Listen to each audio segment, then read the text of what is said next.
کہ امریکہ نے حملہ کر دیا تو ایک طرف سے وہ آخری مقصد بھی اسرائیل نے حاصل کر دیا جو وہ حاصل نہیں کر سکتا تھا، کہ ایران کے یہ جو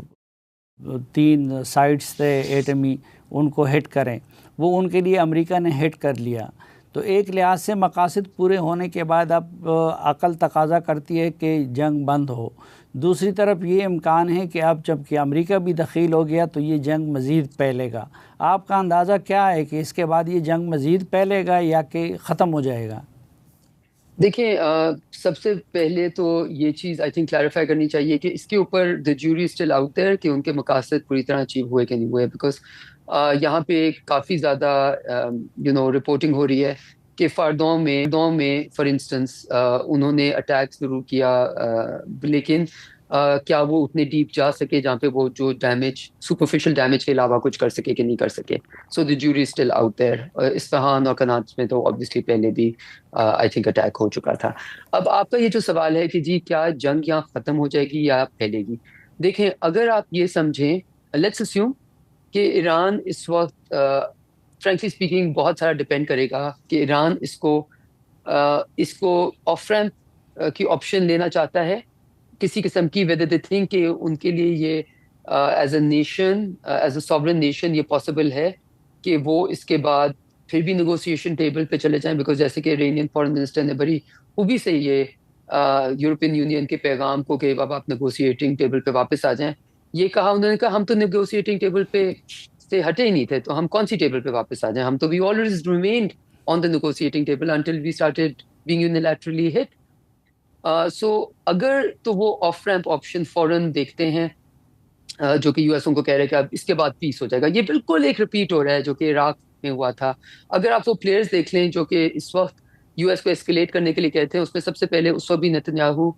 تھے، ابھی بھی نتنیاہو ہیں۔ اگر آپ نیو یارک ٹائمز کے وہ رائٹرز دیکھ لیں جو اس کو اسکیلیٹ کرنے کی کوشش کر رہے ہیں، کہہ رہے ہیں کہ یہ فائنل ڈرا ہے، اس کے بعد پیس ہو جائے گا مڈل ایسٹ میں۔ اور یہ کہنا کہ جی ایران سب سے بڑی پرابلم ہے جبکہ اور سب سے زیادہ کلنگز کرتے ہیں، جبکہ اسرائیل نے ہر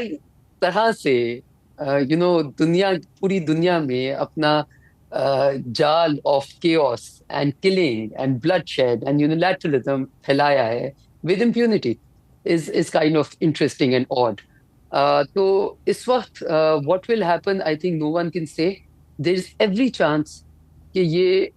آگ فردر پھیلے گی۔ اگر تو ایز اے سیڈ اگر ایران بالکل اس پہ آمادہ ہو جائے کہ اس وقت ہم اس کو اور نہیں افورڈ کر سکتے، پھر maybe things will die down, but at what cost? At the cost of a person like Bibi Netanyahu knowing کہ ان کو forget the United Nations Security Council، ان کو اپنے allies کا بھی اپروول نہیں چاہیے، کوئی کسی قسم کی نیگوسیشن میں آج کے بعد، یا یہ تو دنیا کا اصول آئی تھنک رہا ہی ہے، nobody will believe anyone's word کہ ہم 2 ہفتے اٹیک نہیں کریں گے، ابھی ہم آپ سے نیگوسیشن کریں، ہر کسی کو پتا ہوگا، کوئی کریڈیبلٹی نہیں رہی، کوئی پریڈکٹیبلٹی نہیں رہی۔ سو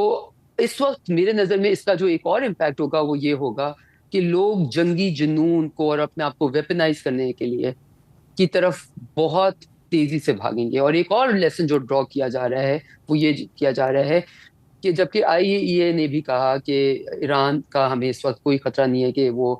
نیوکلیئر ویپنری بہت جلدی کر رہا ہے، جبکہ ایران NPT کا ممبر تھا اور اسرائیل نہیں تھا، جبکہ ایران نیگوسیشن کے آلموسٹ حصہ رہا، بے شک وہ JCPOA ہے، بے شک وہ ابھی جو E3 کی ان کے ساتھ negotiation Germany, France and UK کی ان کے ساتھ ہو رہی تھی، بے شک وہ US کے ساتھ جو نیگوسیشن کر رہا تھا،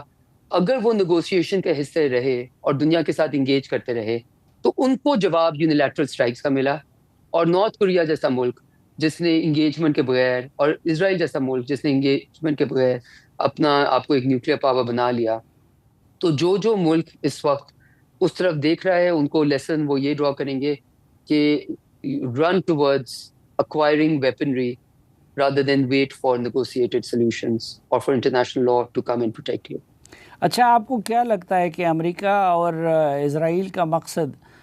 صرف ایٹمی پروگرام کا خاتمہ تھا یا کہ رجیم چینج بھی ہے؟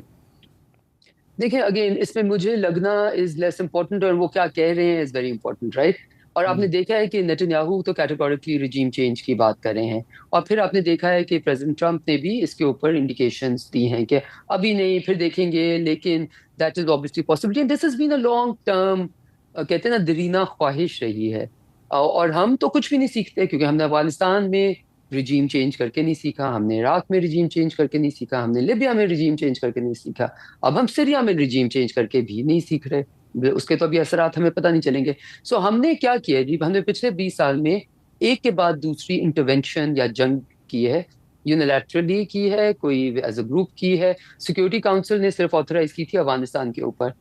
پوری دنیا کو آتھرائز. اس کے بعد ساری ان آتھرائزڈ ایسکلیٹری انٹرونشنسٹ پالیسیز رہی ہیں، اور اس کا خطوں میں اور پوری دنیا میں جو اثرات آئے ہیں وہ ایکسٹریمزم کے آئے ہیں، کیوس کے آئے ہیں، انسٹیبلٹی کے آئے ہیں. But it seems we don't care. It seems we are actually seeking that. So not being a conspiracy theorist at all, but اب لگ یہ رہا ہے کہ دنیا میں انسٹیبلٹی پھیلانا seems to be a strategic goal somewhere, which is playing itself out in ways and means that we could have never imagined before. اس بات کا کتنا امکان ہے کہ روس اور چین کسی نہ کسی شکل میں اس جنگ میں دخیل ہو جائے؟ دیکھیں، میرے نظر میں روس اس وقت بہت پری آکیوپائڈ ہے یوکرین کے ساتھ. آئی تھنک سیریا میں بھی جو ہوا شاید وہ اسی وجہ سے ہوا، because everybody was preoccupied. اور یہ میرا اپنا انالیسز ہے. چائنا کبھی بھی وہ ایک اکنامک پاور ہے،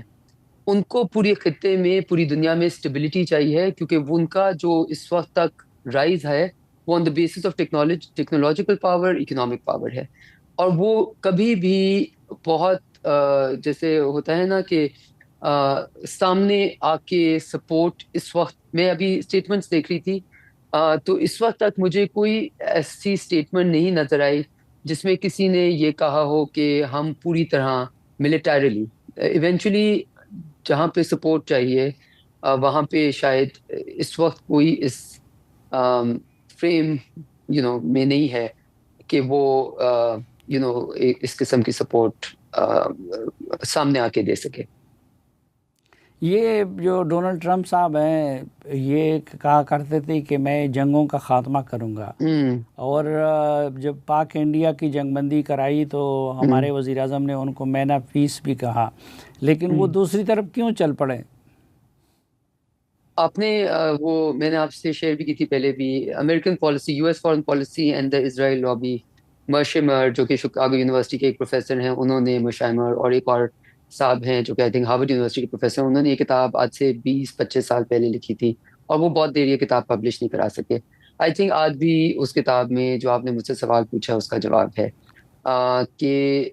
ان کا یہ تھیسز ہے جو کہ فرینکلی اسپیکنگ ہمیں پلے آؤٹ کرتا ہوا نظر آتا ہے. بیکاز یہ بات پہلے بھی ہو رہی تھی کہ یو ایس کے انٹرسٹ میں اس وقت یہ ہے کہ جو گلف کنٹریز ہیں وہ ایران کے خلاف نہیں کھڑی ہیں. وہ نارملائزیشن، سعودی عربیہ ایک بہت نارملائزیشن ٹریک پہ چلا گیا، یو اے ای بھی چلا گیا.